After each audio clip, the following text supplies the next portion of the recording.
I'm Peter Huapi, editor and producer for Looking for the Todt Family.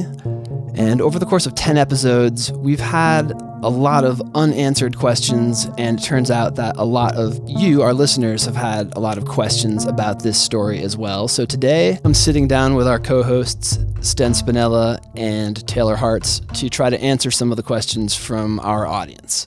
Hello, Sten. Hello, Taylor. How are you guys today? Hey, how Hi. you doing? I'm good. I'm good. It's been quite the long process getting this podcast out. How's it feel now that we've finished a first season? I felt liberated, to be quite honest. I also, I guess, a little surprised. I never thought that we would actually get the full season out there. There were times when we were a year into it and still hadn't released an episode that I was despairing. So I guess proud, surprised, and definitely liberated, even though we're not quite done. I can go back to my writing job. I feel really excited to have the whole first season out there, and I'm also really proud of the work that we've done.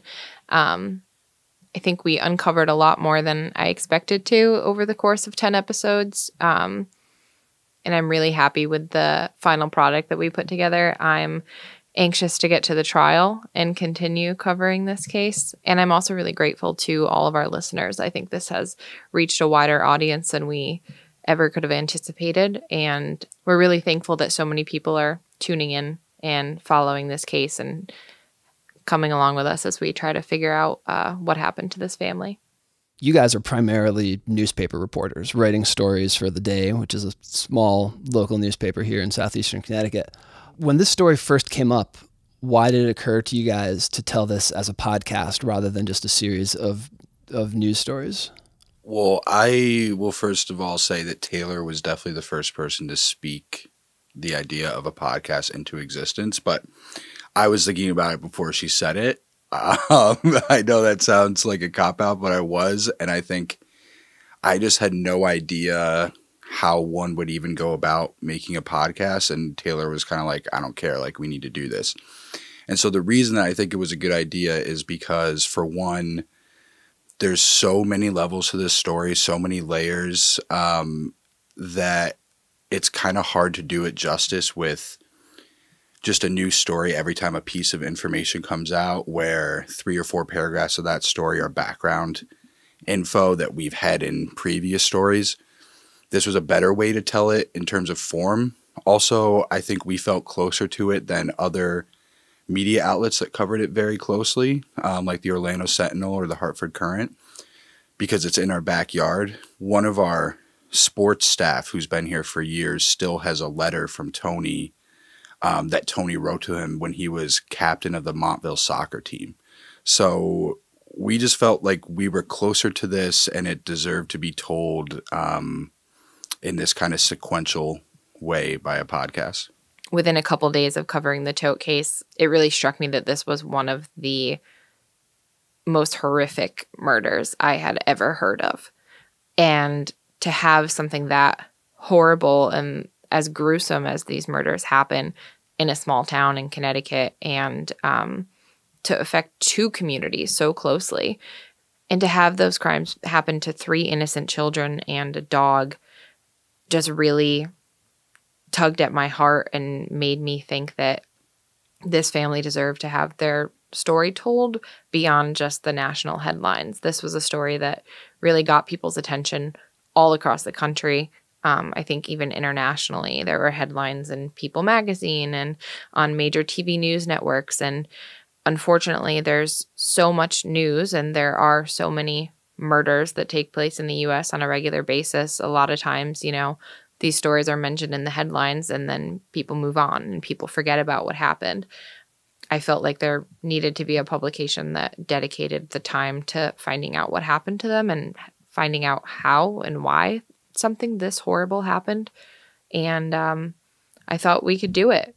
All right, so we received a lot of questions from our audience, and I guess we'll do our best to get to as many as we can.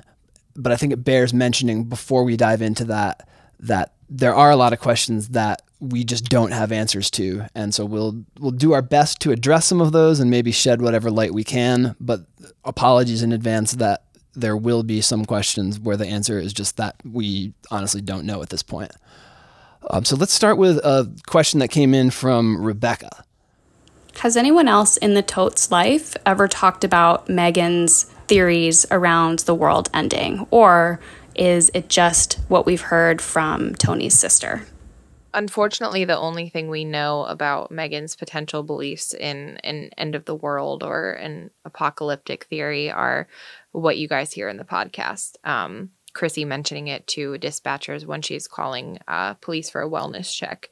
We don't know whether that message was sent in a text message. We don't know whether it was something that was said over the phone. Throughout the course of our investigation, we haven't been able to talk to Tony's sisters, and we haven't been able to talk to many of Megan's friends that she had in Celebration, the people that were closest to her in the last few years of her life. So we have not heard from anyone that this is something that she believed in, something that she followed, something that she practiced or would have acted on. The closest people to Megan that we've spoken to are her aunt and uncle, Cindy and Stuart, and they did not ever mention anything to us about Megan having any type of paranoia or beliefs in any type of Mayan calendar or apocalypse fears that would lead her to say something about the world ending. I did ask her uncle, Stu, at one point if he had any idea about whether these claims that Tony makes in his letter that Megan did this because she was fearful of the end of the world, and he did not have any knowledge of Megan believing in that sort of thing. I think that the question is a good question because we don't know for sure whether this is something Megan believed or whether it's Tony taking something and blowing it up and basically making it the motive for her committing the murders. You know, it's possible that it's Tony either completely fabricating or taking something small and blowing it out of proportion, or that he's telling the truth, but we don't know for sure. Yeah, unfortunately, the people that were really closest to Megan in the last few years were her sisters-in-law and some friends that she had in Celebration. And I think, a group of friends that she had here from college or from high school. We spoke to some of her friends that were good friends from childhood who stayed in touch with her over social media. And we did ask them if they ever saw her posting anything about the end of the world on her social media accounts, and they never did. Two people we very much want to talk to, or at least one group of people that we think could answer this question, would be Megan's friends in Celebration who, like Taylor said, declined to talk to us, and Chrissy, who we still would very much like to interview. I think this subject matter, in a vacuum of information, there are these little tidbits that people out in the world following this story like to kind of grab onto and try to like dive into and research. Like someone wrote in and said that they heard about this and were trying to research, was this a Mayan prophecy? Was this something biblical? And if you want to go down the rabbit hole online, I spent 5 minutes and was able to find references to Mayan prophecies predicting the end times in 2003, 2012, 2017, 2019, and 2020. So there's all kinds of stuff out there, but without talking to the people who are closest to this story, it's not something that we as journalists can really speak to without speculating. Exactly. And that's why, when we talked about the theories, when we addressed the theories in the last episode, we tried to make it so that was really the only amount of time we spent on the theories throughout the series. But I will say the end of the world comment intrigued us too, and that's why it came up multiple times. The fact that Chrissy mentioned it definitely added some weight to it. And definitely don't blame you for doing your own research, because we've all done the same Google searches about the end of the world since we learned about that. Yeah, I think as a host of this show, it was really interesting to see that come up so often in the questions that you all sent in because, we don't know what's standing out to you as listeners the most in this case. And it seemed like this comment about the end of the world was really something that stuck out to a lot of people. And we've had the same experience. I think, this case has been a big part of Sten and I's lives for the past year. And we theorize and we try to figure out if we think we know what happened. And every time I think I have a conversation with Sten or I have a conversation with one of my friends or family members, everyone always likes to ask me, do you know who did it? Do you know what happened? And anytime I come close to having a concrete theory, I always find myself coming back to saying, oh, but then there's the end of the world comment. It's like something that just stands out and doesn't fit with the rest of the narrative that we have. It doesn't fit with everything that everyone's told us about Megan. And like Sten said, I think that's why we really wish that we could talk to people who were friends with Megan as an adult. We were hoping to speak to some other moms in Celebration that she was friends with when we went down to Florida, but they changed their mind at the last minute. And we've been hoping to speak with Tony's sisters throughout this investigation. And we still hope to. We still make efforts to give those people that knew Megan in the last years of her life an opportunity to talk so that they can tell us whether this was something that she was involved in or believed in. We do know that Megan was very into homeopathic medicine and all natural foods, and that she practiced yoga pretty frequently. So that's something that kind of lines up pretty well with Tony's claims that she had gotten into her, spirituality and meditating a bit more. But there's a huge leap between someone using herbal remedies with their family and cooking organic food and practicing yoga and believing in end of the world prophecies that come to them through meditation. So we don't know. Question from Ellen. Was there any evidence of a holiday celebration in their house? A tree, wrapping paper, new toys, etc.? And did anybody receive holiday cards or gifts from them? We don't know if the Todts sent out holiday cards that year. And we don't know if they sent gifts back to their family, but we did hear about them giving one Christmas gift to the kids' music teacher. They attended a holiday concert on December 14th in Florida, which was the last time that the family was seen alive. And they gave their music teacher, Bobby Sedgwick, a Christmas gift of artisanal soaps. But there was no evidence in the home of the family celebrating Christmas. There was no Christmas tree. There were no empty boxes or piles of wrapping paper. There weren't any Christmas decorations on the exterior of the home or inside, which from what we heard was pretty unusual for the Todts and pretty unusual for most homes in Celebration. It's a town where people seem to decorate their homes for every occasion and every season. So that was something that I think came up pretty early on in the case that was a little odd and concerning, that it didn't seem like they celebrated Christmas that year or planned to celebrate it. We do know that some family members sent gifts down to Florida for the kids, and that Megan's aunt had reached out asking if the kids opened their presents, and I think asked to, talk to them on the phone or video chat with them on Christmas morning. And that was when I believe Cindy first started hearing those claims that the family was sick and, they couldn't talk on the phone. They couldn't video chat to show them opening their presents because they weren't feeling well. Okay, next question is from Mary. Mary says, Tony had claimed that he did all the cooking when he went to see Megan and the children. So who made the alleged Benadryl pie? This question, it's a good observation, and it's an inconsistency we didn't point out. Tony was saying that he would prepare meals for the kids to have during the week when he had to go back to Connecticut to work. But he says on the day of the family's deaths, that Megan was looking up recipes and that she was cooking that day and in the kitchen. So he makes the day sound like an exception to the rule.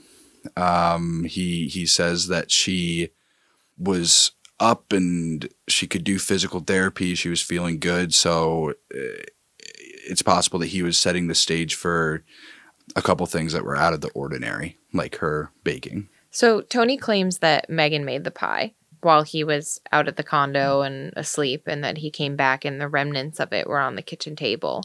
He says that it looked like one of the beautiful baked goods his wife was always making, but that it smelled terrible.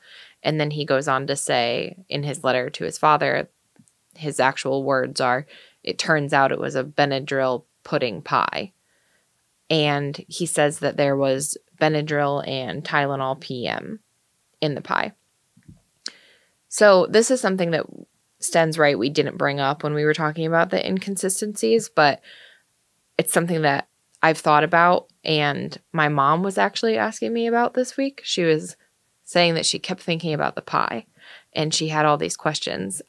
And some of the things that we were discussing, or some questions that we can ask, are, how did he know that there was Benadryl and Tylenol PM in the pie if he wasn't there when it was made and he supposedly came home and found the remnants of it?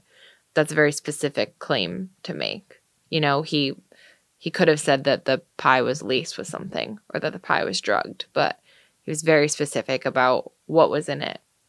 And another thing that I've thought about more is, if he's saying that, you know, he walked into the house and immediately he could smell how terrible this pie smelled, how do you get a 4-year-old to eat a pie that smells and tastes like medicine, and an 11-year-old and a 13-year-old? Also, we received a lot of photos of the crime scene from the state's attorney's office. They sent us multiple folders filled with photos of most of the house and the condo. There are photos of knives. There are photos of empty Benadryl packets. But there are no photos of a pie, or the remnants of a pie.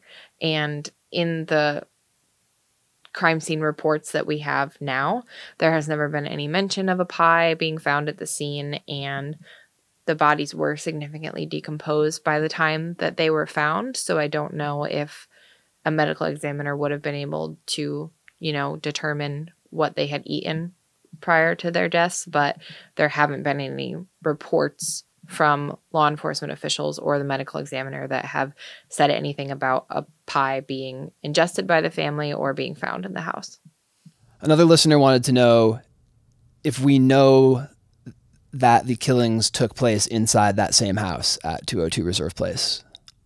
I think the insinuation is, could they have been killed elsewhere? I think technically, yes, they could have been killed elsewhere, but law enforcement has never indicated that they were killed elsewhere. And I should also say that even in Tony's multiple versions of this story, the consistent thing has always been that the murders happened at the house, which I think you could put a little more stock into, because we've pointed out all the times, at least as many times as we could, of his stories either not matching up or, you know, inconsistencies. That was consistent. That's probably worth something. Dana asks, do we know if Tony had any kind of internet footprint during the missing days and weeks? Do we know if he used his home PC or his phone, for example? We don't know. Law enforcement has been pretty tight-lipped since their initial press conference in this case, and information about his whereabouts, his movements, his cell phone and internet usage is probably going to continue to be tightly sealed until the case goes to trial. I would expect information about that to come out in the trial. The only thing we do have that is pretty interesting, and is something that we haven't really been able to figure out the story behind, is that Tony's phone was found by a stranger at a Starbucks in Sarasota, Florida, a little over 2 hours away from the house in Celebration, during the time period that he was allegedly living in the house with the dead bodies. The last text message that was sent from Tony's phone to one of his sisters was on January 6th, and then later that day, there was a text that came from Tony's phone but was from someone else saying that they'd found the phone at a Starbucks. We don't know how it got there. We don't know if Tony brought it there, if he left it there on purpose, if he lost it. But that's something that I'm, again, sure will come out in the trial. And the crime scene photos include pictures of a couple different devices, phones and computers. So you could probably assume that if there was some sort of internet history, the police would have access to that. Yeah, great point. And even though it was well before the fact, the FBI did raid his offices in Colchester in November, and it's possible that, at least in terms of the fraud case against him, which is temporarily suspended, that they were able to find information that way. And since you bring that up, I think it might be a good time to address another question that came in from a listener named Lisa, who asked if there was any evidence of Megan being in charge of the family's financial accounts, which is something that Tony says mostly when he's discussing the fraud that he's accused of. He says that he didn't know anything about any healthcare fraud because Megan was in charge of all of their finances, both personal and with the businesses. And the answer is no. We don't have any evidence that points to Megan handling their finances, other than the fact that the FBI did raid Tony's businesses and conduct a thorough investigation into this healthcare fraud scandal, and they arrested Tony, not Megan. Tony took full responsibility and said that Megan had nothing to do with the finances at the time. And we should say that in talking to friends and in talking to Randy Gallagher, Tony's former employee at Family Physical Therapy, she at least highly doubted the idea that Megan was the mastermind behind the finances and the fraud scheme. She saw Tony much more on a daily basis, and he was in the office all the time. But Tony does put the fraud at Megan's feet, just like he puts the murders there. So Lisa also asked if we've been able to get any information about Megan's health and activities and her ability to function from anybody besides Tony. So according to the medical examiner, Megan had been diagnosed with Lyme disease. So that is confirmed. And we do know that Lyme disease can really be debilitating. And that moving to a warmer climate may have helped her feel better. But everyone we've spoken to has denied Tony's claims that Megan was severely ill or unable to function normally. Her friends that we've spoken to and members of their family and people that followed her on social media that were old friends, neighbors, people that saw her out and about in the neighborhood, people that had children that played with the Todt's children, all said that Megan always seemed perfectly fine. She was always cooking and teaching. She homeschooled the kids, so she was doing that full time. She practiced yoga. She cooked everything from scratch. She baked. She brought the kids to their music lessons, and she was a musician herself and helped the boys learn piano, and they were also learning guitar and violin. They had lessons and recitals, and Zoe was about to start dance classes, and Megan, from what they saw, handled all of that and loved doing it. Yeah, I mean, and also think about this. She had a yoga group. Like you said, she did yoga. She had a yoga group that we weren't able to talk to people in, but if she's regularly doing yoga, I think the people who are doing it with her could attest to her being okay. Michelle writes, the question I kept asking while listening was why hasn't or didn't anyone ask him why he didn't call the police when he came home and saw his family dead, especially after his wife killed herself? Why then did he not call the police? Why did he continue to live with the dead bodies for at least 2 weeks? I mean, I have the same question. Why didn't you contact the authorities or the neighbors if your kids were brutalized like that, and your wife was killing herself? And we, of course, don't know why or if this even happened the way Tony said it did, where he was in a position to call the police, but in his telling he was. And his reasoning in general was that he wanted to respect Megan's wishes, and that he says in the letter, I know it was irrational. So he's recognizing that that's not really a great reason for not going to the authorities or alerting neighbors, but he said he was being irrational.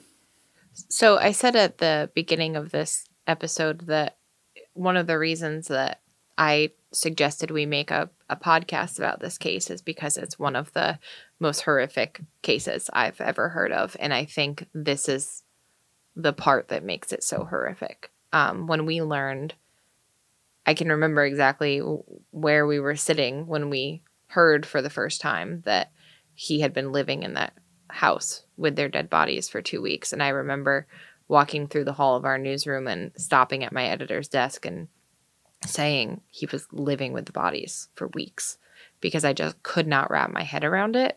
And I still can't. And I think that I have had the opportunity to talk to Tony, but I haven't had the chance to ask him specific questions about this case. And as soon as I'm able to do that, if I ever am, that will be my first question. As Sten said, Tony claims in the letter that Megan asked him to stay with her as she was dying and not to call anyone. And he claims that Megan had hidden their phones. So that would presumably mean that he didn't have the means to call the police. He didn't have access to a phone. But we know from the medical examiner that the family was dead for at least 2 weeks by the time they were found on January 13th. And we know that text messages were being sent from Tony's phone up until January 6th, and that his phone was then found in Sarasota. So assuming that a stranger didn't come to his house and steal his phone and drive it to Sarasota, Tony was using his phone. He was sending messages to people. Up until after Christmas, Megan's aunt and uncle were receiving text messages from her. There were messages coming from the oldest son. Tony was communicating with the outside world, and he therefore did have the opportunity to report these deaths to the authorities.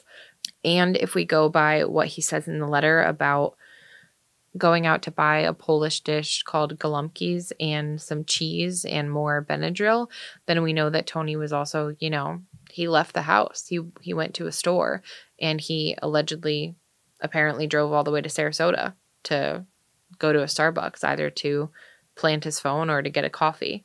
So he had opportunities, from what we know, to get help and to tell someone what happened. And if his claims are true, he was under severe emotional duress. He had been consuming a ton of Benadryl and attempting suicide repeatedly. He'd suffered trauma, and he was experiencing memory loss. So, if his account of what happened is true, then it's possible that, and likely, that he wasn't thinking clearly. He wasn't thinking or behaving rationally. But we do know that, he was sending pretty coherent texts to his family members about their travel plans to go to St. Augustine, about their the flu that they were battling, about the holidays, and never once mentioned that everyone else in the family was dead. We talked a lot about, in the later episodes of the podcast, Tony having an answer for everything, and that is just something he did not address in the letter and had no real answer for, is why he stayed in the house with the bodies for so long. He didn't even bring it up, kind of like Breezy. So it seems like there are some spots, some aspects of this that even in the 27-page letter, Tony didn't want to touch.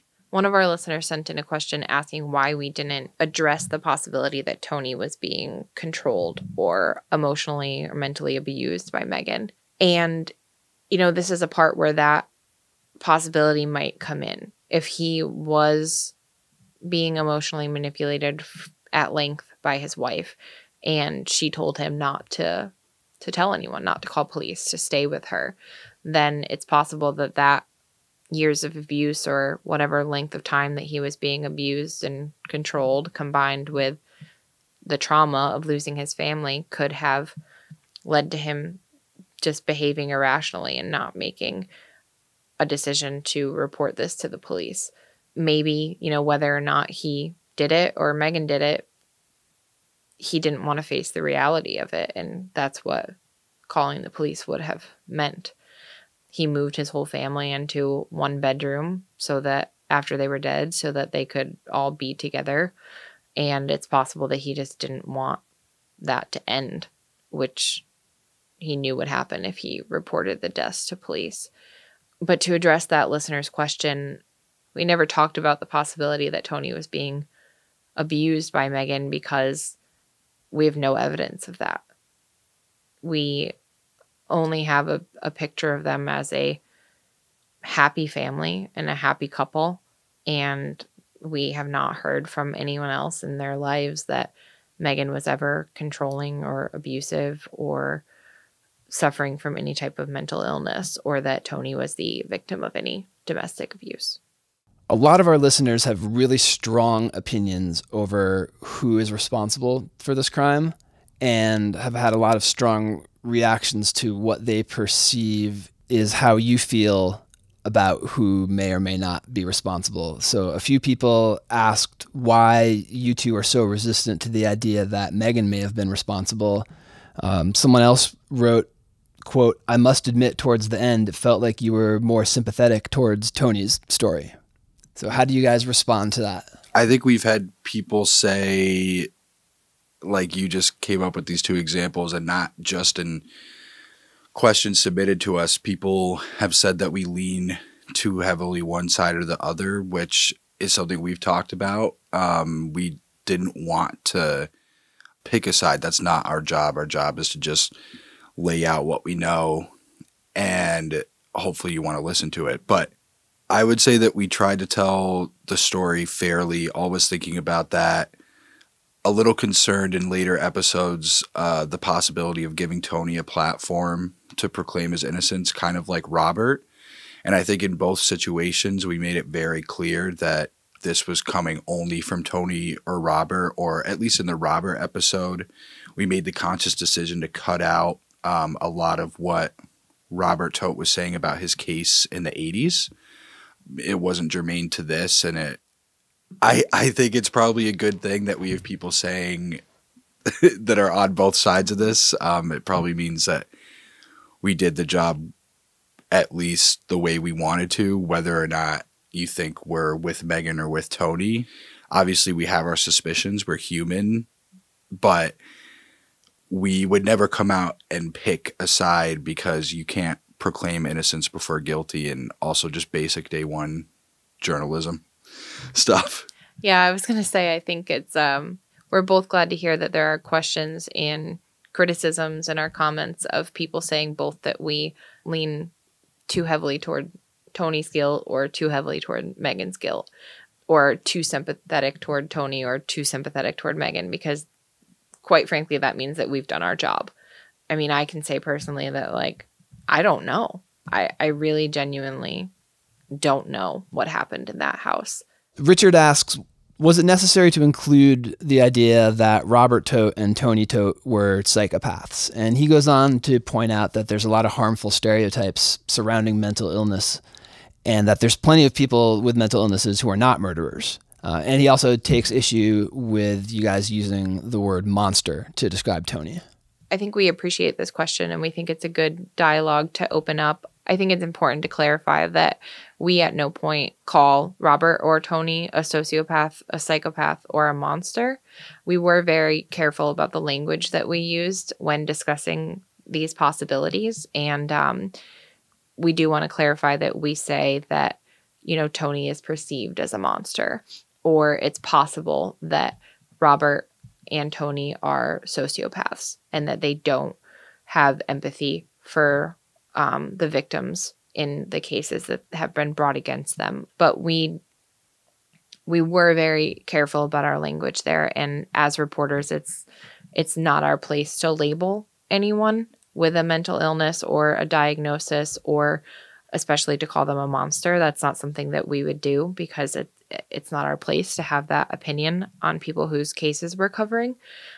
And we're not mental health professionals. We don't have the ability to diagnose anyone with a mental illness. None of this was us bringing in the idea of him being a sociopath or a psychopath. It was from outside sources. So it was Judge Rubenstein, the former assistant district attorney who helped put Robert Todt in jail. It was the Hartford Courant, and it was a prevalent question. I mean, you even heard the media at his perp walk asking him if he had any remorse.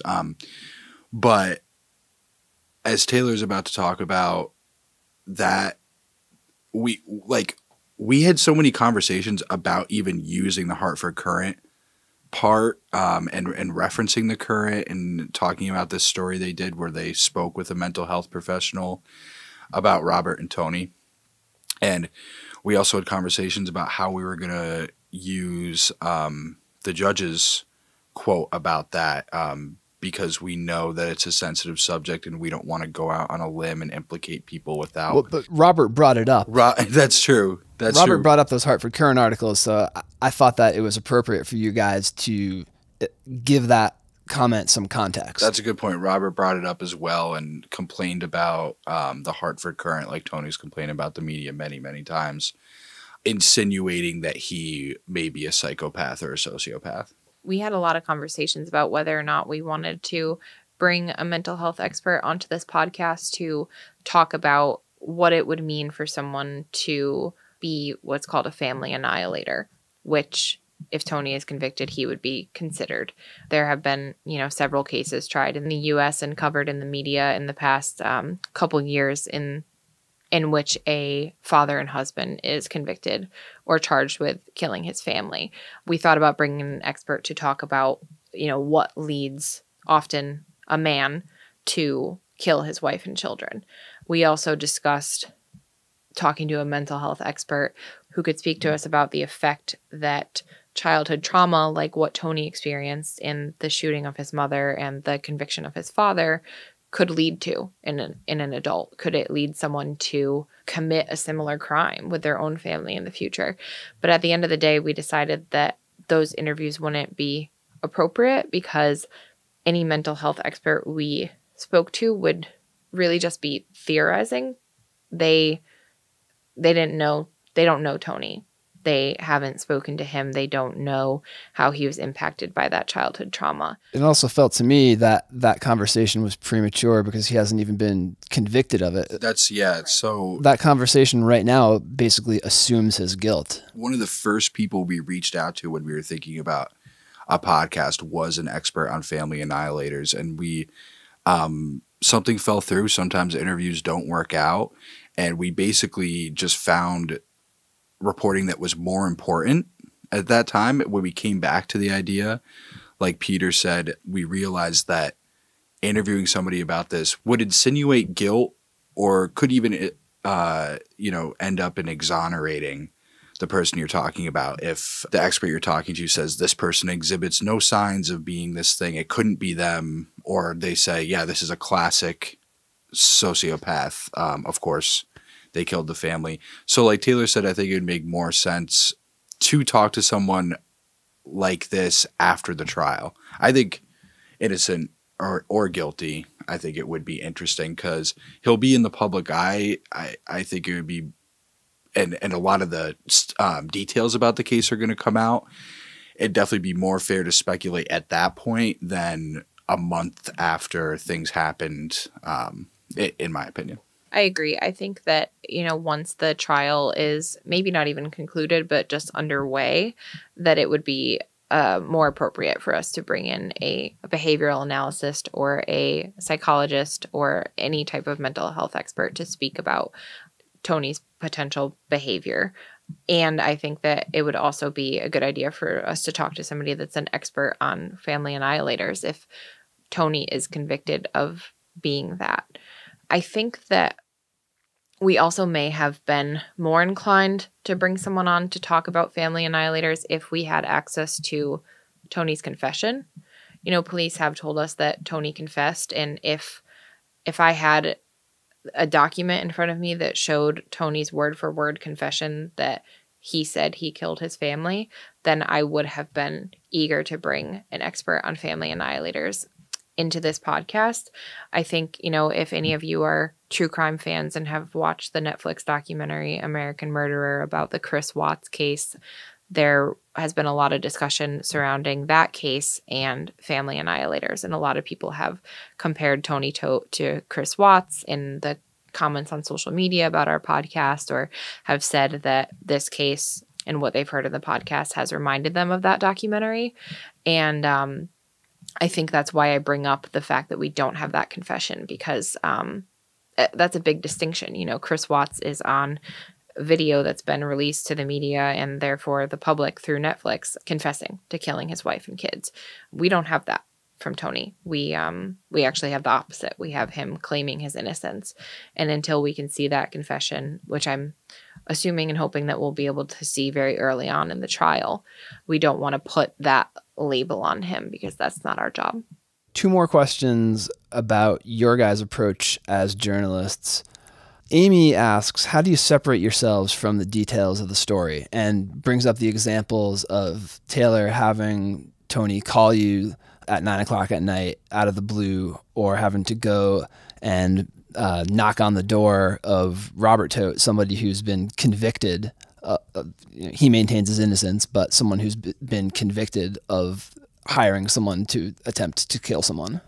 I definitely think we both were desensitized a little bit to violence and that sort of thing during this. There were times where I felt like, was I just like a cold person because I maybe wasn't as moved emotionally as Taylor was in certain situations. But then there would be times like some of the conversations we had where it would all just come, how screwed up this whole thing would all come rushing at me at once. Especially when we first started covering it and reporting for the podcast about a year ago, there were a few Facebook groups that were very active, and I had notifications turned on for them. So it didn't matter if I had my first day off in months, I was at the beach, I was trying to relax. If there was some type of break or update in this case, I would drop anything to cover it and send it as well. You know, we haven't really gotten like a full day off in a very long time.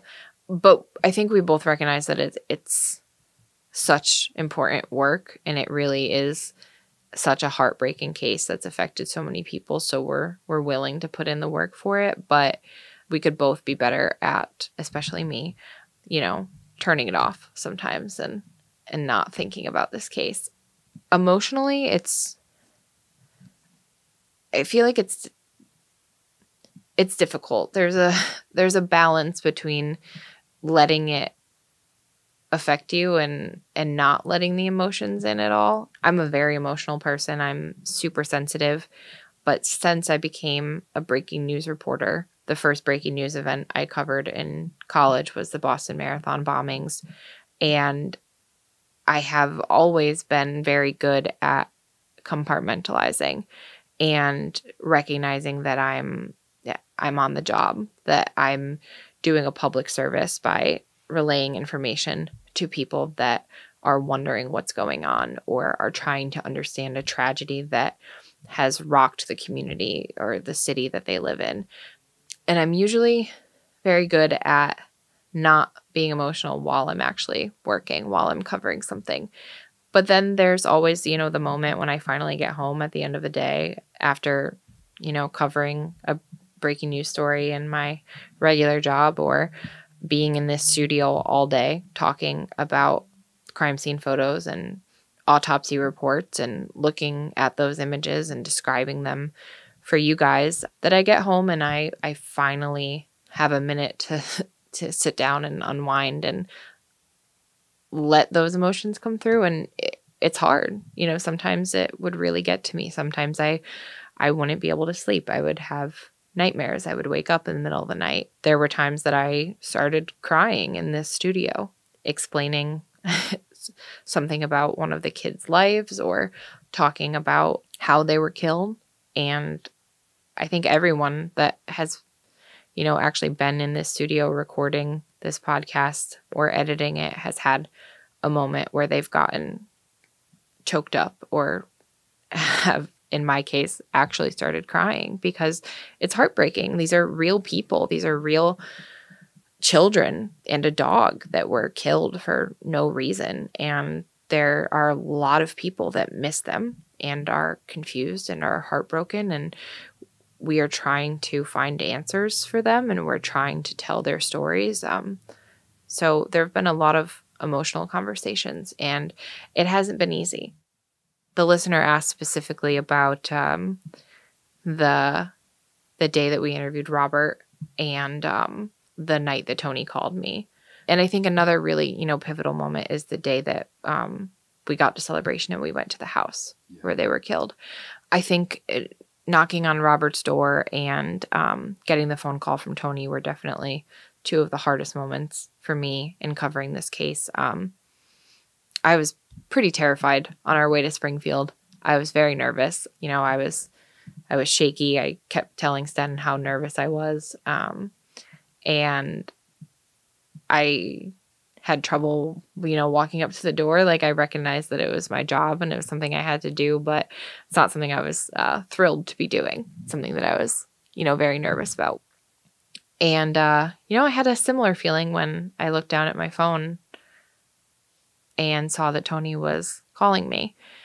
I was definitely not expecting that. And I think you can probably tell if you've been listening to this podcast that I sounded differently on the phone with Tony than I probably do in a normal episode, because I was very nervous. I live alone, so I was home alone. It was 9 o'clock at night. I was relaxing after a long work day.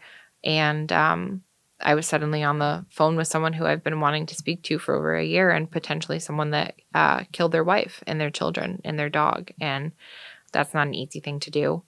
Luckily, I have a very supportive co-host in Sten, and he is mostly always willing to take my calls and talk things through with me.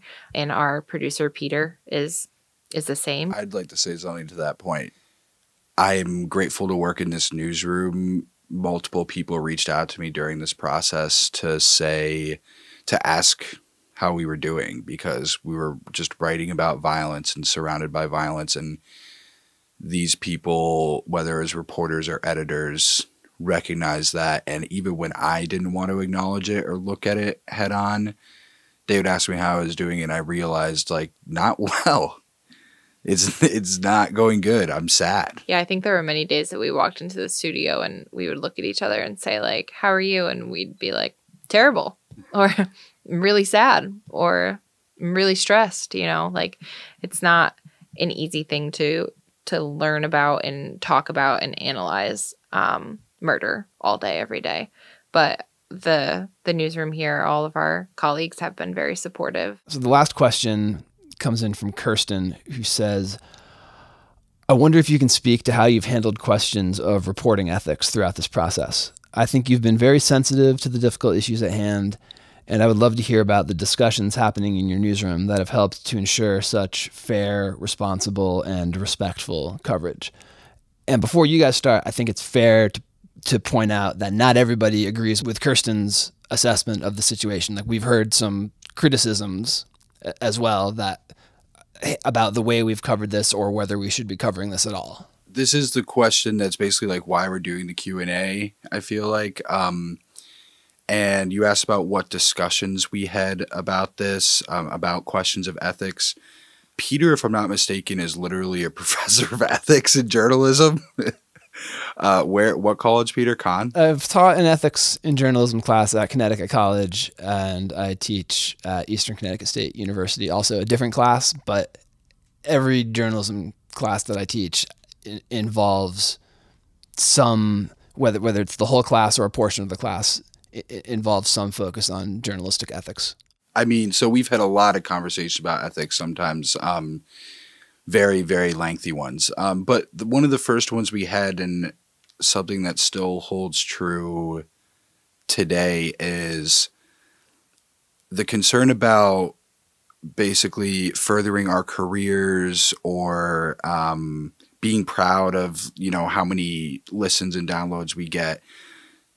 Still, sometimes I feel guilty about posting on Twitter or Facebook, or Instagram, even though I've done it so many times, about this project I've been working on for so long. It's tough to say, here, look at my great work, which involves the deaths of this family. The way that I think I've gotten past it. Maybe it's me rationalizing it, depending on how you look at this, is that any community newspaper, any regional newspaper worth its salt would cover this story. If there's a national story, whether it's crime, human interest, political, that's happening in your backyard, you're going to cover that better than anybody else. That's what's been drilled into us. So we did really try and pay tribute to the family in this and say who they were. That was very important to us, and talk about the communities that were affected. Last thing I'll say that's a more specific example is the funeral. I'll let Taylor talk about what she screwed up, but we both screwed up on covering the funeral. And I think that's where any criticisms that we got were valid, because I came up with this boneheaded idea to ask permission to cover the funeral, even though we were going to be covering it either way, which in retrospect wasn't really an act of goodwill, since we knew we were going to go either way. So it was dumb for me to ask the question. We were told respectfully, asked not to come, and obviously we went because that's our jobs. And thankfully, I think we tried the best we could to be empathetic and tell this family's story in a respectful way. And some people, even family members, did recognize that. Yeah, I think Sten really hit the nail on the head when he said that creating this podcast was kind of just like a minefield of ethical questions. There wasn't a day that went by when we were producing this where we didn't face some sort of ethical question. I would honestly say that an ethics question came up every 5 to 10 minutes while we were recording this. There were times that we spent like 20 minutes on one word choice, on one sentence, phrasing it in the way that was the most fair and balanced and accurate to make sure that we were handling this ethically. And it has not been easy. I think there have been, for all of us, many moments where, I'll speak from my personal experience, there have been many moments where I have thought to myself, like, am I doing the right thing? Is creating this podcast the right thing to do? Is including this interview the right thing to do? Is talking to this person the right thing to do? And I have come back every time I ask myself those questions to our reason for creating this podcast, which is, is something that we defined when we pitched this project. And it's something that we've repeated to all of our sources when we've approached them and said, hey, will you talk to us about this? We're creating this podcast and this is why. And that reason is that we want to lay out all of the facts in this case. We wanted to create one place where people that wanted to know what happened to the Todt family could go and hear everything that is confirmed and everything that is truthful, and could hear it in a fair and balanced way. There are so many, Facebook groups that theorize about this case. There are so many different ideas about what might have happened or what might have gone wrong. And we just wanted there to be a place where people could go for responsible reporting on this. We haven't always gotten it right. We have made mistakes. As Sten mentioned, we received a lot of criticism for our coverage of the funeral. So Sten talked about how, he asked permission to go to the funeral and they asked us not to come and we had to go anyway, which was, our first error. And that wasn't entirely on him. It's a conversation that we had beforehand and we both agreed with. And then once we came back from the services, we kind of divvied up the print story that we wrote about this. And one of the sections that I wrote, I included that the family's remains had not been returned to Connecticut from Florida, which wasn't correct. Their ashes were at the church at the funeral. I relied on information that I'd gotten from officials a day or two before rather than following up with the family that day, because we didn't bother the family at the funeral that day. We didn't approach them with any questions except for to get the name of the man who delivered the eulogy. So we made 2 mistakes that day, and we apologized to family members for those mistakes. And we hope that, we've kind of healed those errors and that animosity a little bit since then. But I think it goes to show, that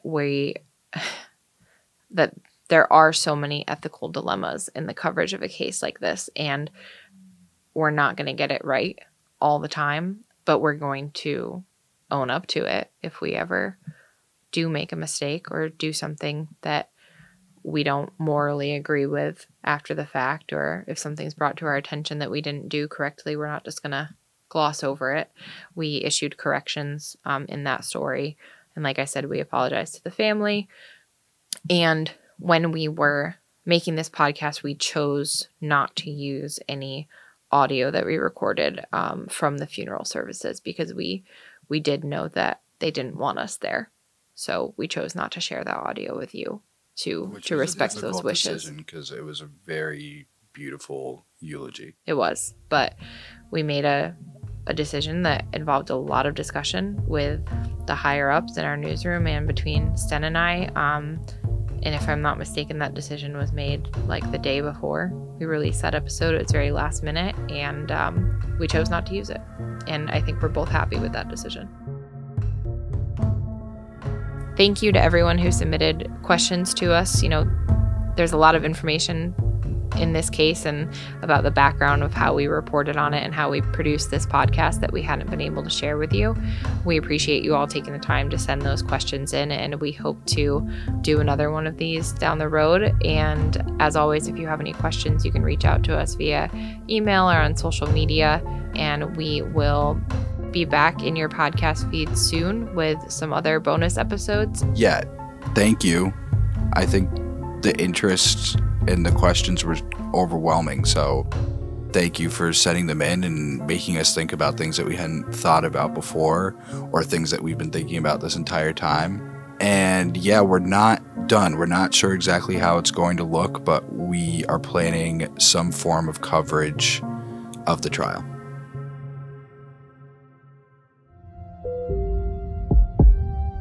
If you haven't already, please subscribe to Looking for the Todt Family on your favorite podcast app. And don't forget to rate the show. Find us on Facebook, Twitter, and Instagram. Looking for the Todt Family is hosted and reported by Taylor Hartz and Sten Spinella. Produced by Peter Huapi and Carlos Virgen. Written by Taylor Hartz, Sten Spinella, and Peter Huapi. Editing by Peter Huapi and music by Carlos Virgen. Tim Cotter is our executive editor, and Izaskun Larnieta is our managing editor. Social media management by interns Josette Moses and Allison O'Donnell. This has been a production of The Day in New London, Connecticut.